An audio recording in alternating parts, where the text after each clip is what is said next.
Es como una paradoja también respecto al tema de la materialidad, ¿no? Porque en ese grado de composición también está la presencia de la inmaterialidad, ¿no? De esa cosa efímera nuestra, del paso, ¿no? De una suerte también de cómo un organismo, digamos, sea cual sea, animal, vegetal, va a entrar inevitablemente en un grado de descomposición, digamos. Pero ese grado de descomposición viene como cuando la madre te echa al mundo y te dice, ve a morir, ¿no? O sea, la primera respuesta en torno al nacimiento yo creo que tiene que ver con la muerte. Entonces, esa impronta, por así decirlo, esa suerte de encuentro con la luz tiene que ver también con la suerte de un encuentro con la oscuridad.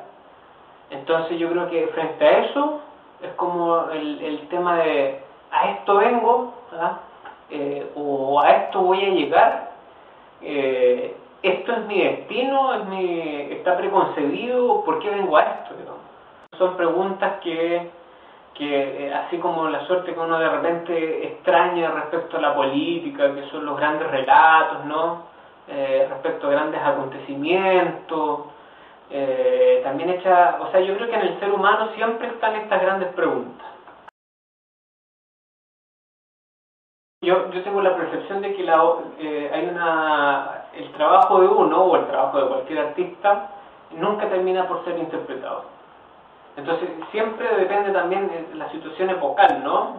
La época que uno se enfrenta como ser humano. Entonces, imagínate la Mona Lisa, que uno todavía siguen existiendo conjeturas respecto a si era, ¿no?, el autor o cuál era la interpretación y que efectivamente si existió o no existió, entonces si se ríe o no se ríe, etcétera. Entonces, la interrogante y las preguntas respecto a una determinada yo creo que son permanentes, ¿sabes? Entonces, claro, hay un contexto, hay límites, etcétera, y yo creo que no termina. Entonces yo creo que efectivamente es una cuestión de un continuum, ¿no? Una obra de arte es un continuum, epocal, como te digo yo, que tenga que ver con asuntos políticos, culturales, propuestas estéticas, análisis estético, la ética del momento, etcétera. Entonces yo creo que tiene que ver con eso, digamos, una suerte de no terminar. Pero independiente de eso, yo creo que por ejemplo, un artista puede decir, oye, mira, yo quiero que mi obra, como tú dices,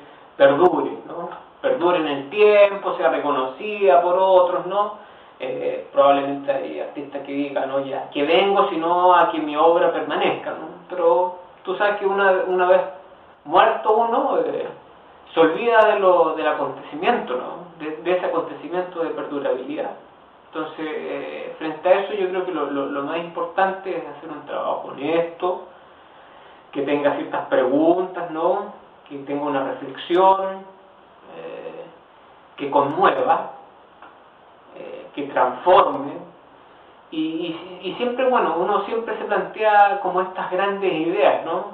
Y que a lo mejor el producto final no muchas veces tiene que ver con esas grandes cuestiones que uno se plantea.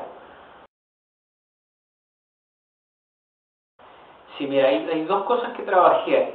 El tema del negro, del fondo, digamos, de la utilización. Un amigo me dijo, oye, ¿por qué hay un desierto negro cuando pudo ser de otra manera, etcétera? Yo pensaba que mi propuesta estaba ya muy recargada de información, muy recargada, ¿no?, de cierta postura, de cierto pensamiento. Entonces ya como poner un fondo más añadido, claro, era ya recargar y estar con otras propuestas que sí han surgido, digamos, de otros fotógrafos respecto a significar, por así decirlo, la fotografía. Entonces yo quise trabajar el arquetipo negro, y el arquetipo negro está asociado a la muerte, está asociado a la oscuridad, está asociado al enigma, ¿no? Un gran arquetipo es el color negro. Entonces lo trabajé así, y trabajé también porque los retratos en fotografía regularmente de ciertos personajes o los autorretratos, no en todos los casos por supuesto, están trabajados en blanco y negro. Entonces yo me quise reír un poco de eso, hacer una suerte de ironía, respecto a la disposición del blanco y del negro, digamos. Acá no son fotos, ninguna de las fotografías en autorretratos blanco y negro, pero sí el fondo es negro y sí la gente está con unos rostros muy diáfanos, ¿no? Y también está la masa, que es el trabajo que yo me hago, migas de pan, ¿no? Trabajo la masa, la voy poniendo permanentemente. Es un trabajo que no es tan complicado ni oneroso, pero era diario, pegarse, se despegaba. Bueno, yo creo que sí, o sea, estaba un poco la ironía, que te digo yo, del autorretrato, y muy autorreferencial, ¿no? Un autorretrato es como, ¿quién soy yo para autorretratarme y mostrarme al otro? O a los otros que me van a ver. Entonces también estaba esa suerte de parapetarse en una materia orgánica, que se podía descomponer fácilmente, de hecho pasa hacia la masa, se transforma, los honguitos por ahí, la humedad que hay en Lima. Pero también está esa cosa también que dices tú de una suerte de poca valentía, ¿no? De decir, oye, mira, ¿por qué te escondes? ¿Qué escondes, no? O ¿qué se esconde ahí? Entonces también puede ser una suerte de generar una reflexión de manera involuntaria, ¿no? Es decir, quién es el artista, por qué autorretratos, por qué aparece él permanentemente y la cara, ¿no? Porque lo que más se cubre es la cara, digamos. Entonces está frente a...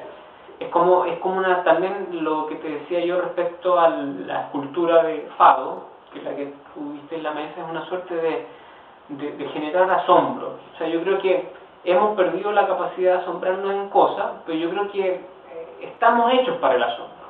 Hay permanentemente situaciones que uno puede enfrentarse y decir, esto me conmueve, esto me asombra. O sea, las mismas fotos. O sea, yo soy un tipo asombrado respecto al hallazgo permanente de cuerpos muertos en el mar.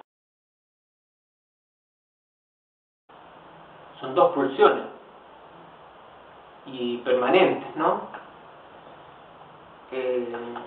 La muerte la veo con una gran inquietud, ¿no? Me inquieta la muerte. O sea, para mí es una... ¿La ajena o incluso la propia? La propia, sobre todo la propia. Sobre todo la propia. Es decir, no me convence ninguna de las posturas actuales. No me convence la trascendencia, por ejemplo. Pero tampoco me convence la finitud. Aquí morimos y no hay nada más. O sea, hay una suerte, no sé si empleo muy bien el término, quizás Deleuze lo emplea mejor, con esta suerte de devenir, ¿no? Y que no tiene que ver necesariamente con una suerte de aproximarme a un concepto así como claro respecto a la muerte, a lo posterior, digo. O sea, en el segundo que yo muero, ¿qué hay después? ¿Con qué me encuentro? Son grandes temas. O sea, por ejemplo, a mí me da la sensación de que en cierto sentido hay muchos que trabajan con el concepto de belleza, ¿ya?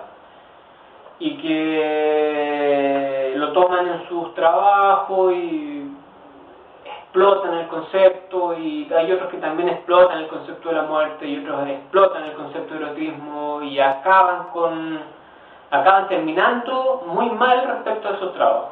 Entonces me percato de que tengo que tener cierta sutileza también respecto a un tratamiento con estos temas, porque no son fáciles los temas. Los grandes temas no son fáciles. Entonces siempre genera como una suerte de controversia, discusión permanente, ¿no? Y por ser grandes temas uno debiera tener también grandes resultados, por así decirlo, ¿ah? Y grandes propuestas respecto a esos grandes temas.